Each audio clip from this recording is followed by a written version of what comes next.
Right. So, good morning, Canturbury. Is it okay with you if I tell you a little bit about my story before I get into the meat of what I'm going to talk to you about today? That might help you sort of understand where I'm coming from and where the information I'm sharing with you comes from as well. I had another business before I started my Arbonne business. I had a property development company in America. It was very successful, and I was far exceeding my husband's income. And there was only one thing missing from my life at that time, and that was a life. I had a 1- and a 3-year-old at home, and they were being raised by carers because I worked flat out all the time. I didn't have quality of life or balance in any way. And although I was making an incredible income, I had no time to enjoy it. So although I didn't realize it at the time, I think there was a part of me that was really looking for something that would give me more flexibility and more time with my family. Enter the changes in the economy. Right. My business went very, very quickly from this incredible success to pretty much being wiped out, and it dramatically financially impacted our family. And if you could see the face, the poster child for the worst things that could happen in the economic changes, that's me. So we lost everything. My husband's in the U.S. Navy. I'm Canadian, just to clarify. So we lost everything. My husband got deployed to Afghanistan. The bank took our house. So I took my kids and did what anyone probably would do. I went home to see my parents in Canada, and I stayed with them for several months.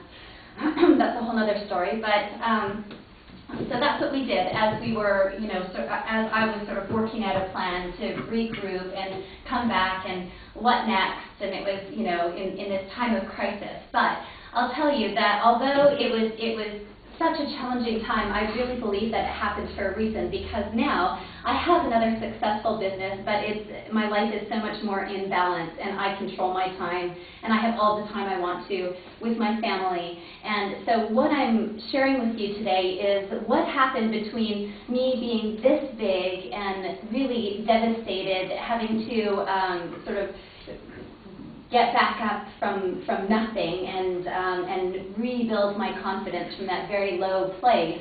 What did I do from being like that to coming back and feeling strong and confident and building another successful business? Because that was not an easy feat. I can tell you that. It took a lot of hard work. Okay, so the first thing that I realized was that I needed to stop waking up every morning and my first thoughts being, you are a terrible business person, you're incompetent, and these are the messages I was telling myself because I felt like such a failure at that time. And I realized that the first thing I had to start with was my internal dialogue and how I was treating myself and speaking to myself.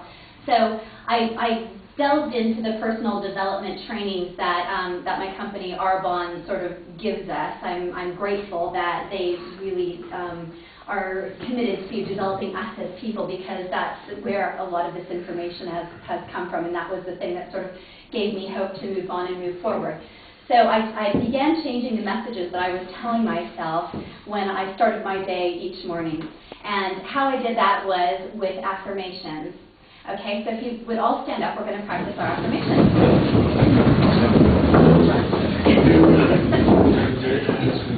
Okay. So when you're doing an affirmation, the best way to do it is in the present and looking at yourself in the mirror and having your hands. Isn't this perfect? We're surrounded by mirrors. We have these put in for you. Thanks, Janet. So, and hands on heart, because when you have a physical emotion that goes along with these things, let's say it's the middle of the day and you're dealing with something stressful. If you make that same physical motion without reaffirming all of these affirmations, it still has an impact. So to calm yourself, you can do something like this. If you have been training your brain to attach that movement with these positive messages that we're going to practice now. So if you could all please, hands on heart, repeat after me. If you've got a space in the mirror, that's even better. I am confident. I am confident. I am disciplined. I am disciplined. All the ingredients for abundance and success already live within me. All the ingredients for abundance and success are within me. I greet this day with love in my heart. I greet this day with love in my heart. I persist until I succeed. I persist until I Okay, this is a big one, so I'll say this one with you again. I willingly accept the power and intelligence of the universe as my business partner. I willingly accept the power and intelligence of the universe as my business partner. I love and accept myself exactly as I am. I love and accept myself exactly as I am. I release all my limiting beliefs and welcome true prosperity. I release all my limiting beliefs and welcome true prosperity. Hasn't had their coffee. I deserve financial freedom and sustainable wealth. I deserve financial freedom and sustainable wealth. I believe in myself. I believe in myself. Have a seat.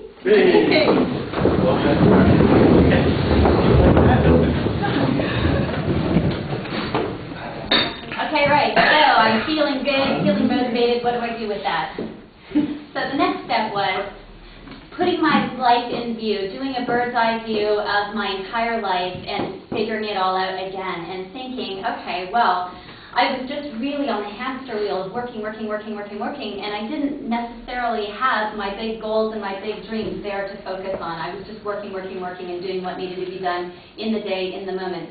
So I took a bird's eye view of my life, and the way that I did that was I made a list of 100 things that I wanted to do before I tell you that, the biggest thing that I did was I envisioned what I wanted my eulogy at my funeral to sound like. Right? So that's where it all started. What do I want people to remember me for? How do I want... Yeah. How do I want to be remembered? What do I want people to say about me? What do I want my legacy to be? And I knew that once I identified those things, I could work backwards from there. So bearing that in mind, I made a list of 100 things I wanted to do before I die. And that might seem like a simple thing, but actually when you sit down and put pen to paper, it's quite challenging to come up with that many things. So I made my list, and from my list, I prioritized. I thought, what on my list would I not be quite regretful about if I didn't achieve or accomplish this? And so I prioritized my list in the top 10. And I thought, right, so to achieve these things, where do I need to start? Because these seem like pretty big and lofty ambitions and goals. And to wake up tomorrow and think that I have this big thing to achieve and already giving myself the feeling of defeat because it's this big thing and it seems like there's so much between where I'm at now and what I want to achieve. So where do I start? How do I begin? And I read a fantastic book called The Slight Edge by Jeff Olson, and basically it's a guide on how to eat an elephant. And in this book it explains how it's the little habits that we're barely aware of every day that add up to something big in the end. And some examples that I'm sure many of you can identify with are, well, I can make the choice to do a bit of exercise today or not for the next 40 years, and either way they're going to have results and implications. I can choose to, if I smoke a cigarette today, I'm not going to fall over and die from smoking that one cigarette, but habitually, over the course of smoking a pack a day for 40 years, that will have health implications. I can put a few pounds in my piggy bank and save it up for my financial future today. Or I can choose to not do that small thing, and actually, at the end of the day, maybe I won't have that sort of safety net, financially speaking. So these are all the little things that we can do every day that really add up to something big in the end.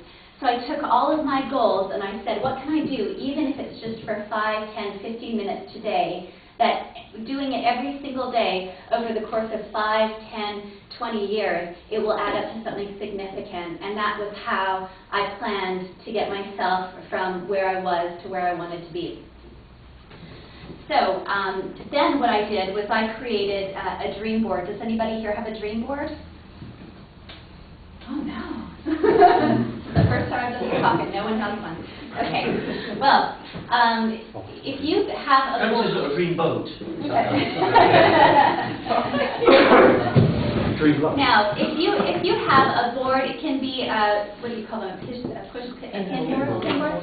a pin board, or it can be a poster, whatever sort of medium you prefer. Maybe there's some more creative ideas out there in the room, but what you do is you can print pictures out from the computer. You can clip them out of magazines. Pictures that remind you of where you're going. Why are you doing everything that you're doing every day? And have this board somewhere where you will see it every day. If you're one of those people that looks in the mirror often, put it by the mirror. If you're one of these people that works on the computer often, have it there beside your computer. If you enjoy the telly, then put it there beside the telly, above, below, somewhere around the telly. Wherever you know that you'll be looking, have your visual reminder there, because subconsciously in our brains, it's such a powerful thing, whether we realize it or not, that there's just that little bit of pull to our goals and our dreams by having that very visual and present reminder with us always. So that is a really big and powerful one. Okay. One of the things that I learned a little bit about too was that our body language speaks volumes, and you can hear our posture in our tone of voice. You'll be having a very different message if you're like this, oh, drudgery of another day, than if you keep your head up and you're poised and confident and you're walking with a certain pace in your step. Body language is so powerful, and one of the things, it's interesting because recently I did a fire walk. I walked over 1,236 degree burning embers, 20 feet of them in my bare feet. I did this as a fundraiser for the Eleanor Lyons Hospice, and we did this very intense 2-hour training before the fire walk to get our minds right, and so much of it was in our minds, how we could do this successfully. And one of the things that we learned was if we have a stance like Peter Pan, and we look up to the ceiling and we smile, it sounds ridiculous, but it makes a massive difference to your frame of mind. If you're having a horrible day, go into the loo, lock the door when no one can see. Or if you don't mind people thinking it's strange, do it in front of everybody, whatever it is. But if you have that confident stance, just for a few minutes, smiling, looking out, and taking some deep breaths, it's so invigorating and recharging, and just try it. And trust me, you'll see what a difference it makes to your attitude, your feelings, like you can cope with whatever's on your plate for the day or in the moment. Body language too. What I found was, as I became aware of body language, I used to stand like this a lot, and I realized that this actually says, don't talk to me, I'm very closed, I don't want to talk to anybody. And the reason I stood like this often was because my hands get cold all the time, so I'm putting my hands on my body to try and keep them warm, and I realized I've just got to have to deal with cold hands, because if I stand like this, no one's ever going to want to talk to me. So being aware of small things like that can really make an impact. And when you're speaking to people, you'll, and even if it's just talking to one other person, if you're talking to them like this, then this gives the message that I'm above you, you're below me, I'm telling you how it is, you don't know any better. It's sending it, without even realizing it, we're giving people these messages. So if you open your palms, then this is more welcoming and inviting. It gives the message that we're exchanging information, and this is an even playing field. So these are just a few body language things to keep in mind. One of the other things is, once I sorted out my internal dialogue, I realized that there were some external dialogues, again, some small changes that I could make that made a huge difference. I realized that some of my language was actually quite disempowering. I would say things like, I could do this, I should do this, and maybe I'll do this. And I realized that that was very weak language, and I need to just get rid of all that, and instead replace it with, I firmly believe this. I am doing this. And one of there's been a couple that have been actually made quite a big difference in my family. I've got an 8-year-old and a 10-year-old, and one of the big ones for us has been, rather than saying, don't forget your lunch today, our mind will attach to the last thing that we say, so now we say, remember your lunch today, always remember, never forget, right? Another one that was really huge for our family too was that we made can't into a bad word. It's like a swear word. You're not allowed to say that in our house, the C word. That's can't. Yeah. And